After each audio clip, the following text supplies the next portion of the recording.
Now, just a little warning before we begin. There will be major spoilers in this video for the first 2 episodes of Kenobi, so if you haven't seen it yet and you don't want anything ruined, it is a really good time to click away. Okay, so what we're going to do in this video, we've already done a review of the first 2 episodes over on my other channel. If you want to go check that out, you are, of course, free to do that.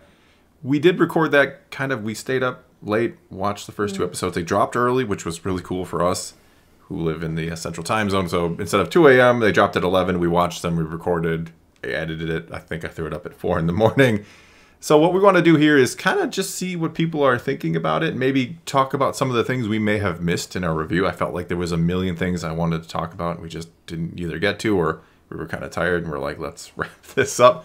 So what we're going to do is we're going to take some of the comments, some of the higher rated comments from the other video. We're going to read them and discuss them. If you've seen my Let's Talk Some Star Wars videos, it's kind of the same concept here. All right, so let's begin with the current top rated comment over on the other video. The first comment comes from Dog. Reva shouldn't have known Anakin was Vader. Literally a top level secret. Yes, absolutely something that probably nobody in the Empire really knows outside of, you know, Palps, Vader himself. Tarkin figures it out. Tarkin figures it out, yeah. Yeah, we even have that confirmed in A New Hope. Vader even acknowledges it to Tarkin, which is kind of strange in A New Hope. If you've seen that, he talks about how he senses the presence of his old master, and, you know, talking about Obi-Wan, so. He is here. Obi-Wan Kenobi. What makes you think so? A tremor in the Force. The last time I felt it was in the presence of my old master. Tarkin obviously knows, but how does Reva know? And we did cover this a little bit in the video. It seems like she's probably one of the, you know, younglings we see at the very, very start of the episode. They kind of start to escape after their teacher or master gets killed. And somehow she is going to see that transmission between Anakin or Vader at that point and Palpatine, the one that Kenobi sees as well. That's a good guess, yeah. I think that's the easiest way to do it, but it's still, you would think if Vader knows that she knows, it's probably not good for her life expectancy. Maybe Vader doesn't know that she knows. I mean, she's trying to gain favor. I'm sure revealing that she knows his actual identity when he looks like he's hiding it would not gain favor. True. Oh my god, maybe Vader will kill her in the series. That could very well be. I mean, Vader doesn't have any problem killing subordinates, does he? Well, if she knows his secret, he may very well kill her. Yes, I think that's certainly a possibility in the series, especially since there is, I mean, immediately that first scene does give you the vibe there's supposed to be some sympathetic tones for her. So you can certainly tell that they are trying to play Reva as though she is, you know, a very cold-blooded killer at this point. You can tell there are, you know, they're putting the pieces in place to maybe do a reversal with her, possibly. I don't know. We'll have to see. We'll have to see. And I mean, what I'm curious about is why does she hate Kenobi in particular so much? Why is she so? Is it just because of Vader, or is there a personal reason? Does she blame him for what happened because she knows he's Anakin's master? And I don't know. All right. Next comment comes from Black Trick. Either no more chase scenes or do better chase scenes. I rolled my eyes when the bounty hunters were having a hard time trying to catch a 10-year-old child, and when Reva was doing unnecessary flips in parkour and destroying buildings when she could just force jump the gaps. Other than that, it was okay. It's always nice to see Star Wars world and characters in times that we haven't seen before, and we of course want to see the interaction between Obi-Wan and Anakin, but the show is going to need more than that to keep people engaged. I certainly agree about the young Leia chase scene. I mean, I get they wanted to show her kind of being capable even at 10. I mean, that's kind of the whole first 2 episodes is really showing Leia is very strong-willed. They're kind of trying to show you how she's going to grow up to be the Leia we know. But I mean, I'm assuming kind of highly trained bounty hunters or mercenaries having trouble tracking down a 10-year-old girl. I both agree and disagree with that. Okay. Because, for one, she would know the terrain a little bit better. Yeah. It's her backyard, and they know that, oh, she's out in the woods again, so she's out there often. And she was traveling the way a child travels. They go through the small spaces that adults are not going to have the easy time travel, that you'll have to make the little extra effort to go around. But yeah, she is a child, so theoretically she should have been a little easier to catch. But I can see how she would have some slight advantages. Yeah, but I think the disadvantage is my. I kind of did roll pull my. out their blaster, set it to stun, and boom. I kind of did roll my eyes a bit too, but I was like, they're really trying to show you Leia is, she's Leia, right? Even at a young age, she's capable and she's going to try to thwart. I mean, she stands up to them the whole time too. So, okay, I get the gripe and I can certainly roll my eyes too, but I didn't have too much of a problem with it. But the slow chase scenes, yeah, we can do without slow chase scenes. Reva's parkour wasn't necessary. Somehow we went from pod racing in episode 1 to slow moving Vespas in the Book of Boba Fett. I don't know how we make that jump, but well, I really liked the part where Reva knocks over the thing that she's gonna run across, and then when she gets to the other side, she does like a backflip to run forward. I'm like, what are you doing? Yeah. Why are you flipping backwards to run forwards? Just jump. Yeah, it seemed just completely unnecessary. Showboating. I mean, I don't know why she didn't just sabercopter over there, to be honest with you. Oh my goodness, that would have been would have been really cool in that setting. It would. I don't know if that would have been cool. I don't know if that's the word I choose. Cool. Well, sure. I mean, I don't know if it looks cool. It looks. I mean, just I don't know. I kind of joked as soon as she was doing the parkour. I'm like, just sabercopter over there. Just what are we doing? Like, clearly a thing you guys can do. But no, the whole office, from The Office with Michael, parkour, that was going through my mind every time they flashed to her, like jumping across walls and doing unnecessary flips. And I'm sure a lot of people have seen that episode of The Office, the parkour or the memes that are around it. But yeah, but both of those were kind of, I get the gripes there. Next comment comes from Kauki. Hayden is the chosen one. He can still bring balance to the story, not leave it in darkness. Well, I'm assuming that was Hayden at the bitter end of episode 2 in the tank. Oh, it looked like him. Yeah. So, yeah, we haven't got the Darth Vader angle yet. We haven't got him, we haven't pulled him into the story yet. So, certainly could do a lot of really cool things with Hayden. Mm-hmm. Absolutely. We did see Obi-Wan having nightmares, so the possibility of having, dreams or visions about Hayden and Kenobi and maybe even Ahsoka back in the Clone Wars could be very cool still. Like I said, I just can't believe they brought Hayden back just to be in the suit. There's got to be something more. Or at least I hope there is. There needs to be. Because you could have put anybody in the suit. And granted, it's cool that to know that Hayden's in the suit, but it's still, a lot of times it's probably going to be a stunt guy too. Right. Okay, next up, comment from Chase Long. It's obvious the show is taken a lot more seriously than any of the other shows they've done, which is promising. It shows they know what they're getting themselves into. Yeah, I would think the production values, just the amount of worlds we're seeing, everything about it says to me that this is, they are taking it seriously. They are putting the money into it. It does look really good so far. So, I mean, fingers crossed that, it turns out well in the end. Absolutely. All right, Marvel Mania had this to say. Very much enjoyed these first 2 episodes. Seeing Ewan back in the role is a true treat. And seeing the pain of Obi-Wan and just how far he's gone to protect Luke, to the point that he's sort of abandoning his principles as a Jedi, is really compelling stuff. The flashbacks, the hint towards Qui-Gon, and the reveal of Vader, all excellent. Reva is something thus far, but she's meant to be a villain you're rooting for and want to die. And for that, she works. The scene where she really cut the woman's hand off for back-talking to her was shocking and dope. I just hope she doesn't become overbearing in the rest of the series. Good secondary antagonist, but Vader needs to shine.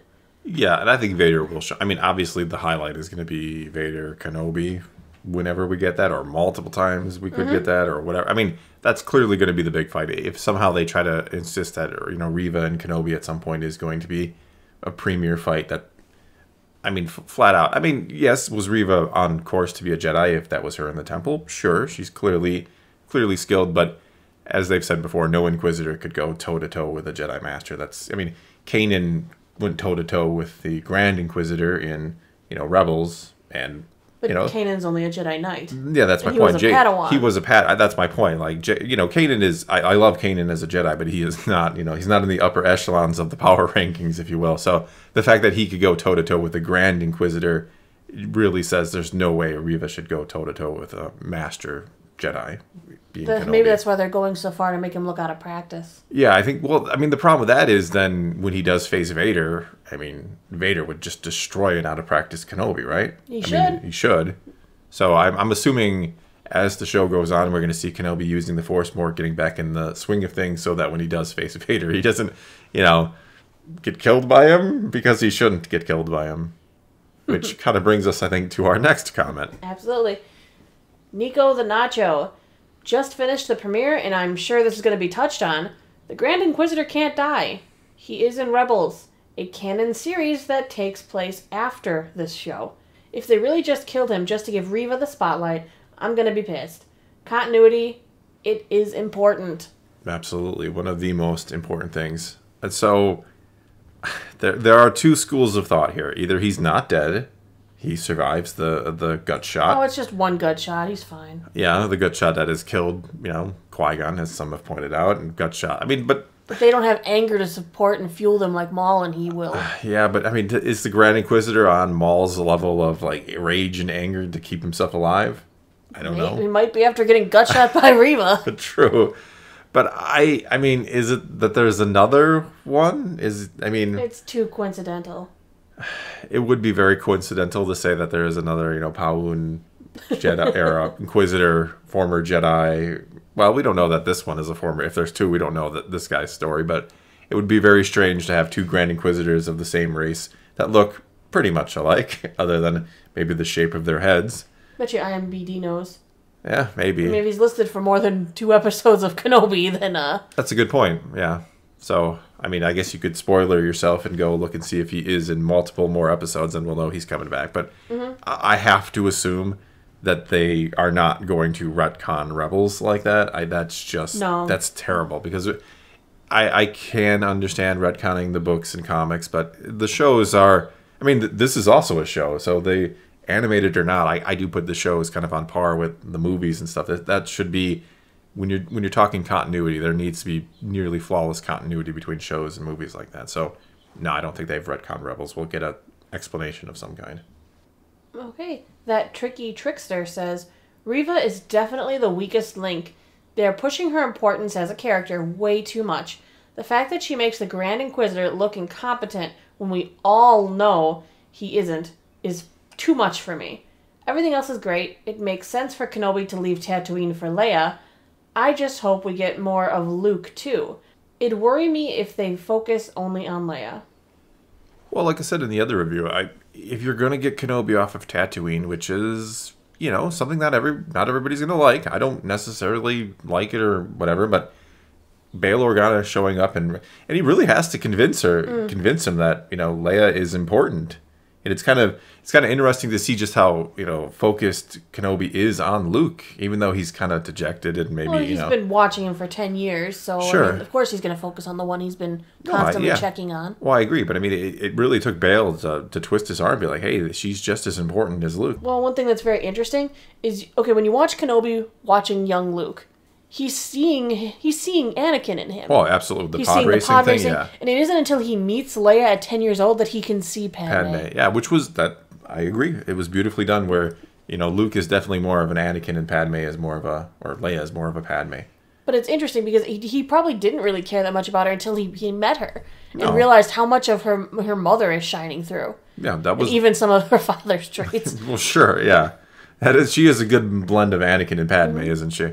But no, that was one of the best moments in the first 2 episodes, is when he was, you remind me of someone, and you're like, oh, he's reminded of Padme. But to be honest, I won't be surprised if they don't focus anymore on Luke.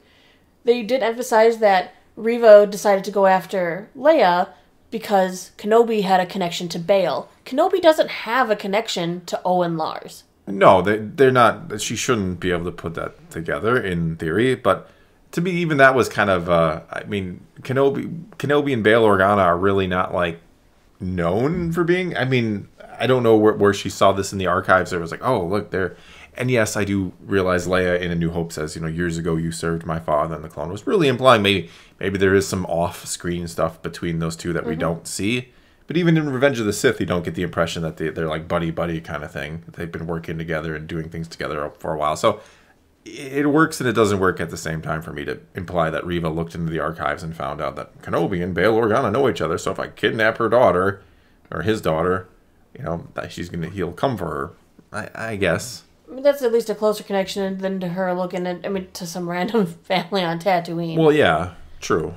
Especially one that doesn't bear the Skywalker name.